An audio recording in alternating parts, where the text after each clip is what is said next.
All right, let's welcome our next comic. He is, from his words, he's an employed male. Yeah, of course. And let's give it up, Stephen Steiner.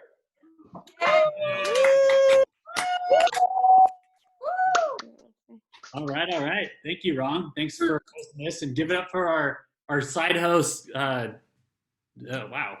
All right, let's jump into it. Yeah.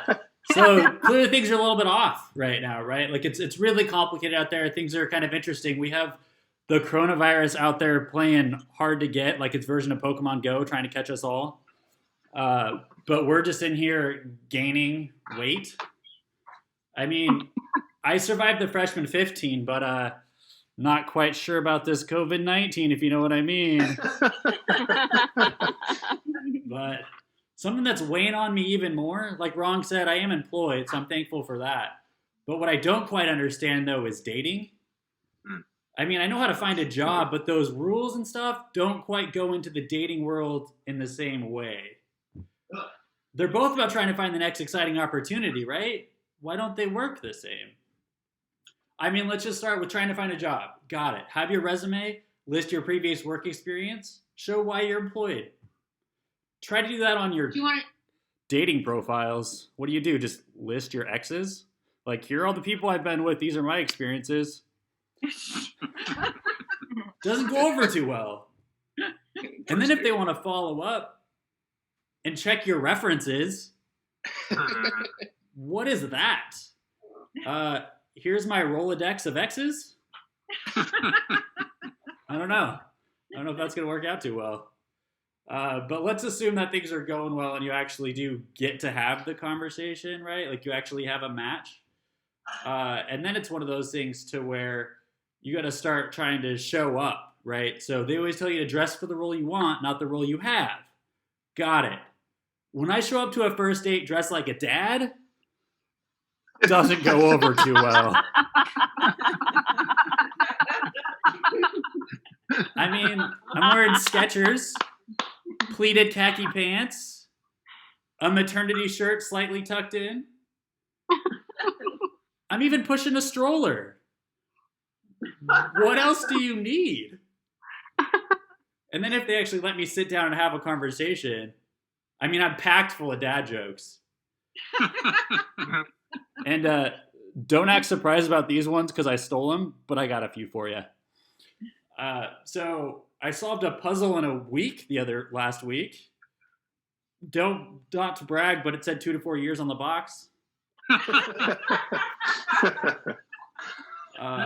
And I learned that a joke becomes a dad joke when it becomes apparent.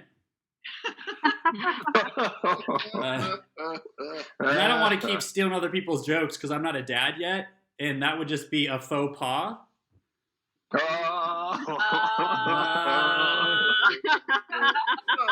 So let's just get back to original jokes, right? Am I right? So with that being said, so it's one of those things to where we have the conversation, we get it, but then the follow-up is a little bit interesting. So after an interview, you want to send a thank you note right away, let them know that you enjoyed the conversation. However, the rules to follow up in dating are super confusing. Is it right away? Is it 2 days? But I want to be professional about it, so I like to send them a thank you note before I go on the date, just to make sure that it delivers on time. But sometimes I don't even know who the date's with, or if it's going to go well. So I like to send a generic thank you note.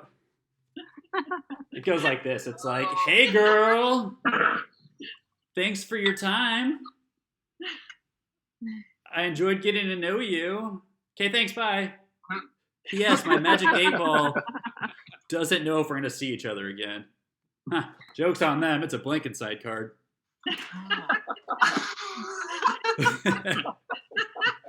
But if it's one of those terrible dates, I don't want to hear from them again at all, right?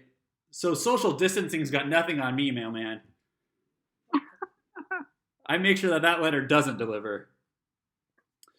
But continuing on with this thing, when people try to ask what your relationship status is, it gets a little bit more interesting. Like when you're unemployed, you can say you're between jobs. That doesn't go too well when you're trying to explain your relationship status. Yeah, so I'm between relationships, or I'm between future ex-wives, or between being cheated on. I'm not sure. It's like, hey, Steven, how are you doing? You got a relationship going on? It's like, I'm between tears. Aww. So does that mean you're single? We'll see. But they also talk about this concept of like, if you have your current job, looking for the next one is a good thing to do. But when you're in a monogamous relationship, when you're trying to find your next relationship, that's called cheating. But in an open relationship, having a side hustle, I guess, is okay. So there might be some similarities in that one. But we're going to keep going. We're going to keep going down this path. A few more things to get into is when you start talking about the concept of trying to give reasons on why, right? So it's pretty easy to give a reason why you might be employed. But those same reasons don't work the same when you're trying to describe your relationship status. So let's just rattle through a few, right? Like, I don't know, maybe my ex cut head count? Maybe, I don't know, maybe my position was eliminated? Or maybe affirmative action gave my job to a woman or a foreigner? I don't know. Those all kind of work, right?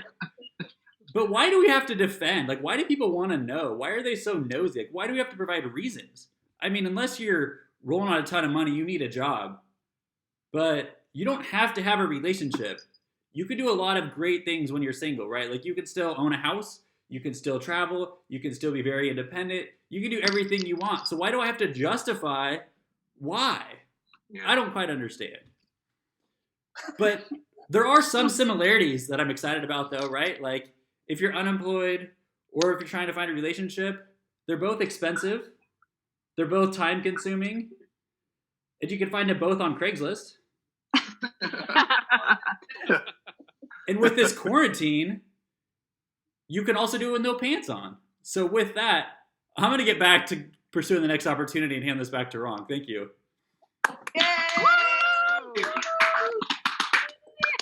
Yeah, give it up to Steven. Yeah.